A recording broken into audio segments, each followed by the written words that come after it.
after, because the things you see now, okay, yes, in the medical field, you know that you see deaths and stuff, but the rate of deaths, and that's when you know that in a crisis situation, all protocols go out the window. That's when for example, let's say if you're a patient that needs oxygen, the nurse will come to you and put the oxygen in your nose. This is without pandemic, right? Let's say you need the like high volume oxygenation, right? They put the mask on your face. Once you feel better or whatever, they are discharged, they throw that mask away, stuff like that. That's like protocol. You gotta like be clean and standard precautions and all that stuff. But during COVID, when all your supplies you don't know when you get your next supply. As I did remove the oxygen mask for your face, I did put them for the next person, and New York was horrible, man. New York was to the point where people were dying, and they had a truck in the EMS bay, and that truck in the EMS bay was just for dead bodies. That's where we put the dead bodies. Like we're like, okay, we'll sort them out later. Right now, we have to go back in and treat more patients. Like it was something. It was rough. Like you saw a lot, and it was rough. I'm not gonna lie.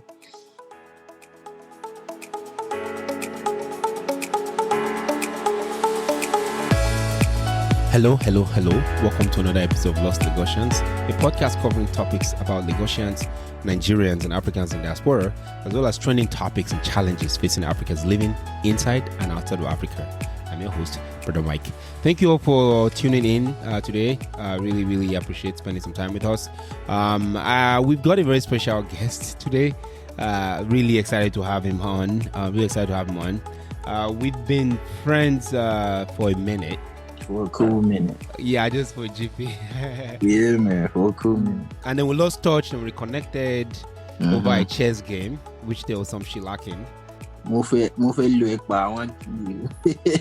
shellacking.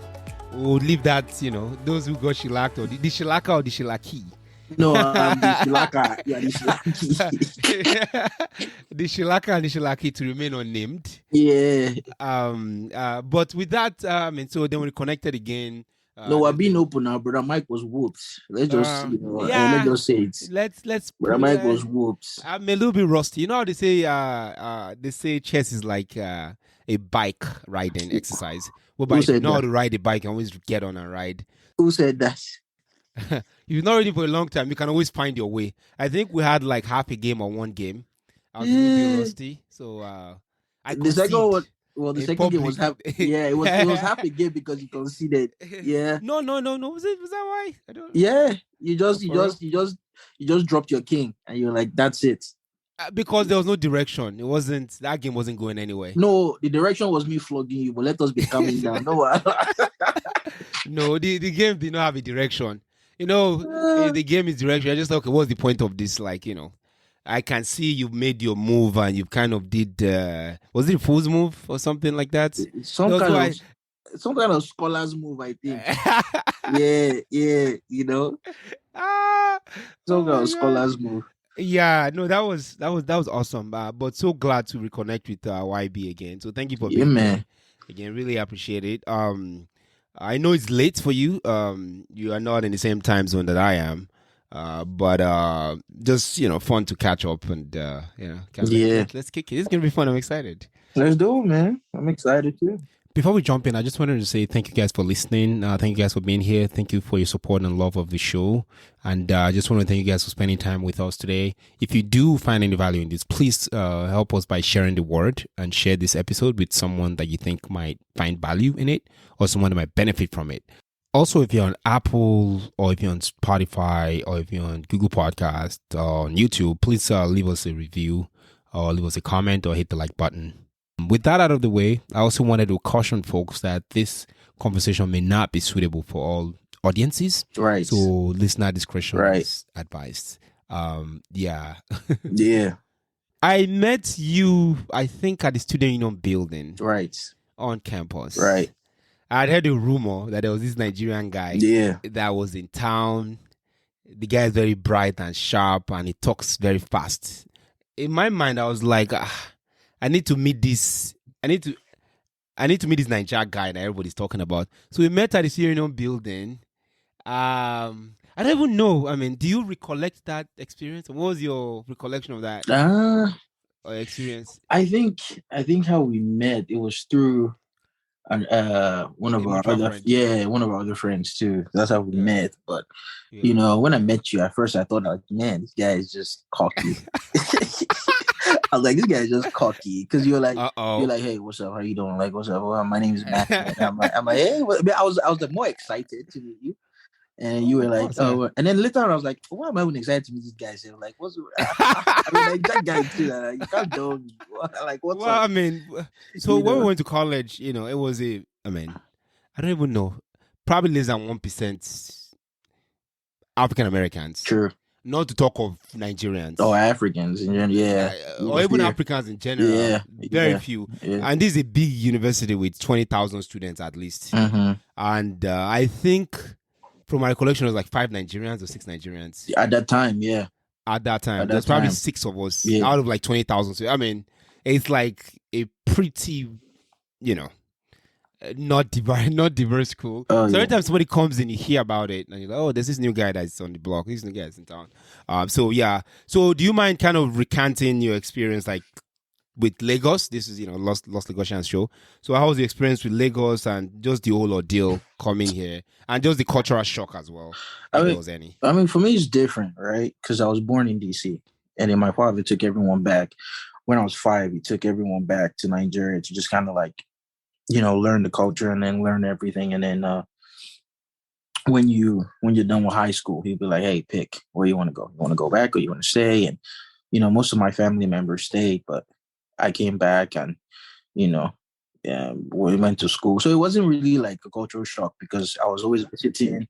Yeah, I was visiting and stuff like that. I had cousins, my brothers here, So it wasn't really that bad. But then going to school, like going to university and stuff, that was the one that I was like, in Nigeria, I was a good boy, and then I met you, and then I became, you know. Okay, so So are you saying that your college experience was more fun, I'm, courtesy of me? I'm Are telling you you, are you admitting something yeah, here? man, you made me almost travel, but I repented, Ah, oh my I don't god, yeah, no, repent. I don't repent. that's good. That's good. Yeah, I think I remember too back in the days, when we were in college, like it was something like every Friday, colleges, class Monday through Thursday, Friday there's something, Saturdays, And yeah.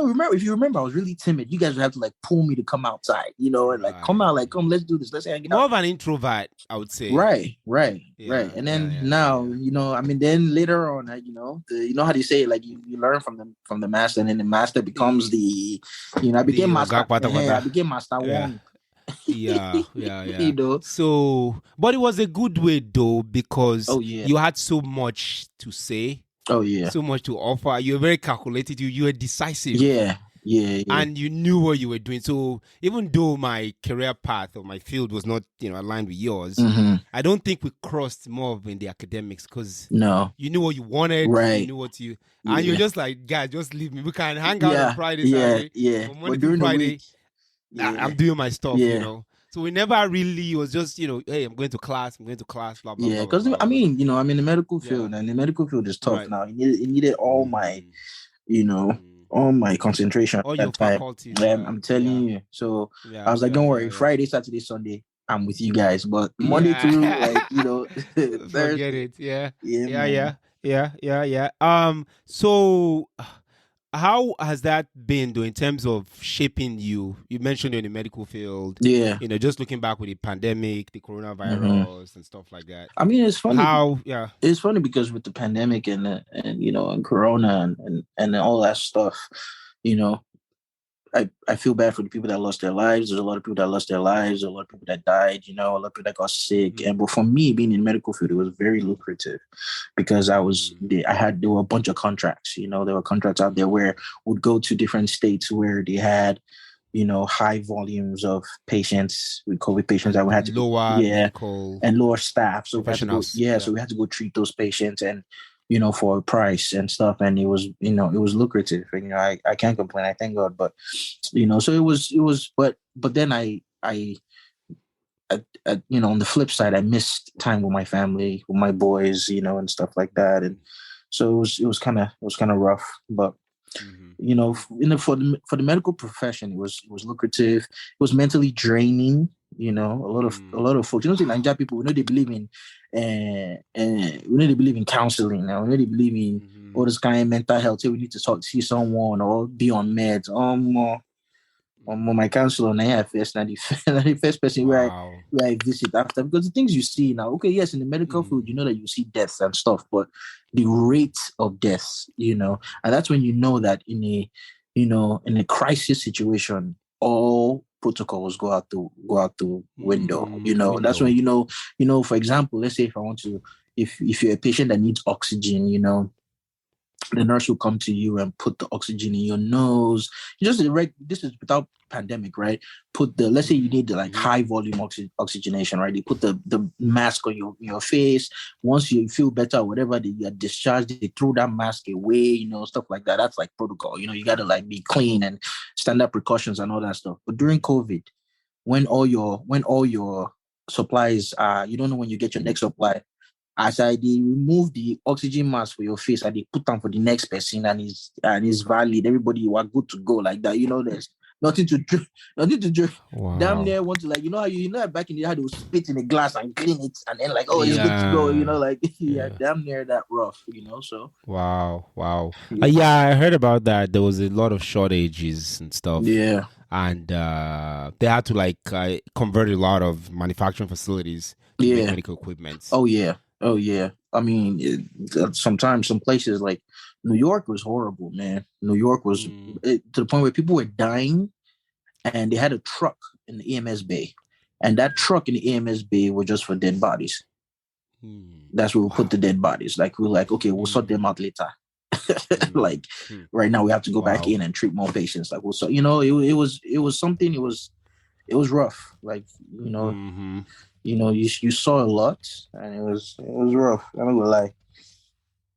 Yeah, you enter me small. There was something that they were doing on Hart Island where they had to convert that into a mass grave. I saw something like that in the news back at the height, 2020 and 2021. Yeah. So it was pretty intense during that period. Wow. But let's, on a lighter note, let's that escalated very quickly. I know. That's when we link up. That escalated very, very, very quickly. It goes down when my G's connect. Yeah, right. That's very quickly. But if we step down a little bit, let's kind of de-escalate. Talk about Nigeria a little bit. Yes. What was your fondest experience with Lagos? Well, you have multiple. Probably, let's say before you came here. Before I came here was just how the fun part was just how you needed to be street smart. You just have to. It's funny because going back to the medical field here, I have nephews now that are 12, 10, 7, and you hear something like, oh man, they say the guy get ADHD or the guy need to be in. And I'm like, in Nigeria, your hierarchy will tell you where you need to be. Either way you need to be at. During break time, you could go outside, you go hang out, you come down to Shege. Shege go bully you. You go no say, no, Shege is not my guy. You go down to, then you now find Bola, okay, me and Bola we vibe. And you and Bola become friends for the rest of your life. You see what I'm saying? So I feel like these kids just need to figure out where they met. So in Nigeria, I was just that part for me to discover all through my high school, to discover where I fit in was just awesome. Because I'll meet this guy set our own boys. 2 hours for me. Need to calm down a little bit. Calm down a little bit till you find your niche. So that part was just fun because you have different experiences by how you move up or down on the hierarchy. So that was fun. So basically, you are saying you were bullied a lot. I mean, are you making a confession here? No, I was not bullied. Let's not get it. I was bullied. I know I was bullied. I was not bullied. It's not something I'm ashamed. I mean, because of that same hierarchy you talked about. Yeah. There's some people that I was afraid to just see growing up in. True. So they were just so mean people. They would take my lunch. They would beat me. Yeah. So there are 2 of them actually that I remember right now. That I just have horror kind of. Wow. There was a guy in particular who the last time I was in Nigeria, he was, because I'm not in the States, right? So he kind of needed help. Bad He heard I guys. was in town. So he came back. I was like, wow, this guy used to bully me a lot, So, but the aspect you're talking about, people Yeah. bully you, you find your level. The bully, you find your level. And bullying is not, I mean, it's a bad thing to be bullied, we do not condone that, rather. So what you're saying is that by having those experiences, it shapes you. You get to be toughened. Yeah. You get to be tougher. Yeah. Yeah, it shapes you. And, it shapes who you are. It shapes who you are. Like for example, now based on those experiences, they can never ban me forever in my life. Do you understand what I'm saying? Wow. Titi Lagos boy. Do you understand what I'm saying? I can never carry last. They can never ban me, even if the work setting. No, but naturally, you were smart. You're a smart guy, though. You understand? Even when I need you were pretty smart. Appreciate you, bro. But no, it's not. I'm for real. Like, some guys, like when I met you, you were just this guy. You knew what you wanted. Yeah.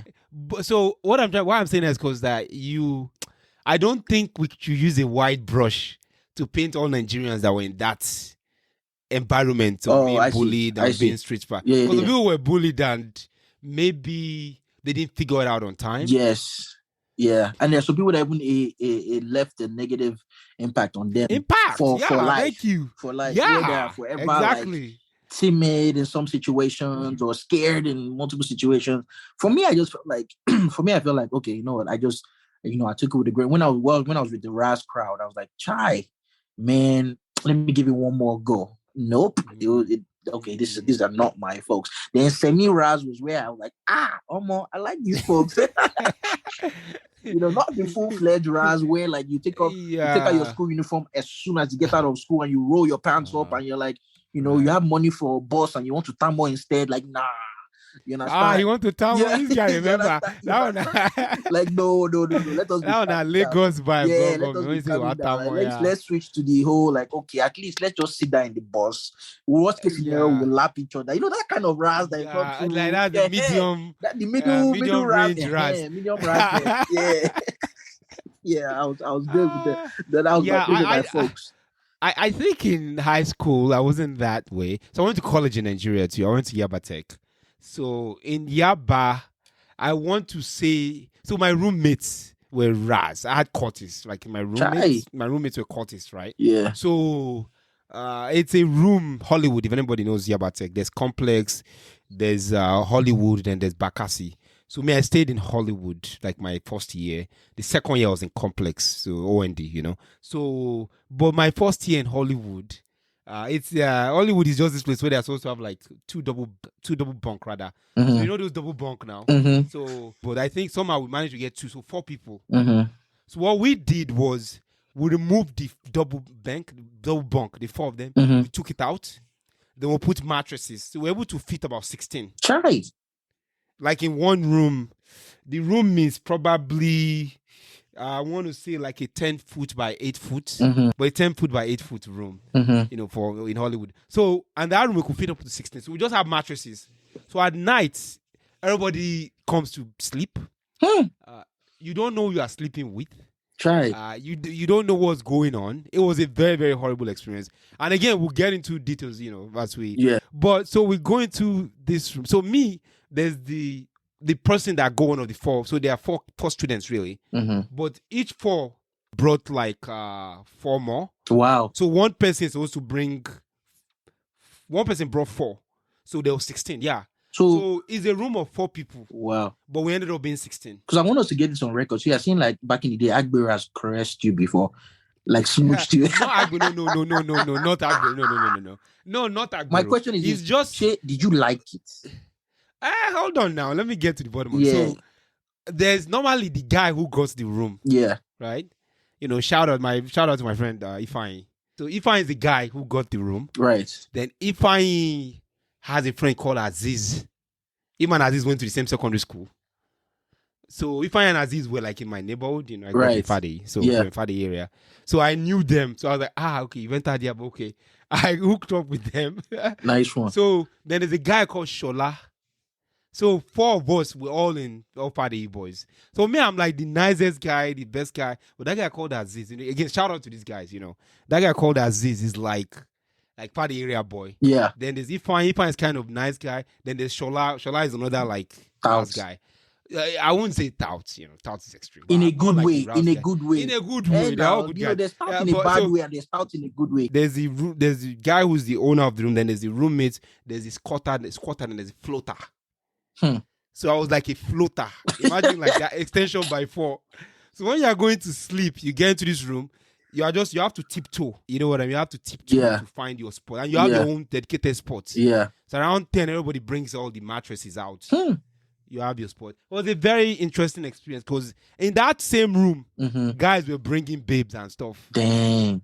And then for Imagine you, in a room. yeah, and then for you, that you were just shy. They were just holding you, caressing They were just you. like, this guy, man. This guy, where is this guy going? Not going anywhere. So later on, what I ended up doing was I actually started, fun fact, I was actually like sleeping. Sometimes I'll go and study. Like, to go and jack. That way I don't have to be part of that. So I moved my schedule. Earlier you're talking about, walking long and stuff like that. Yeah. So you have to move your schedule. So you have to find the best time to sleep. You understand? So the best time to sleep for me was around 6 a.m., 5 a.m., when the guys are getting up. So my point is the area boy stuff is I'm not like you. Like your own area boy is like on another level. Yeah, what does that mean? What did you call it? What is that? You said you're mid-raz now. Nigga, I was born here, okay? Like, you know what I'm saying? Like, I can switch it up. You feel?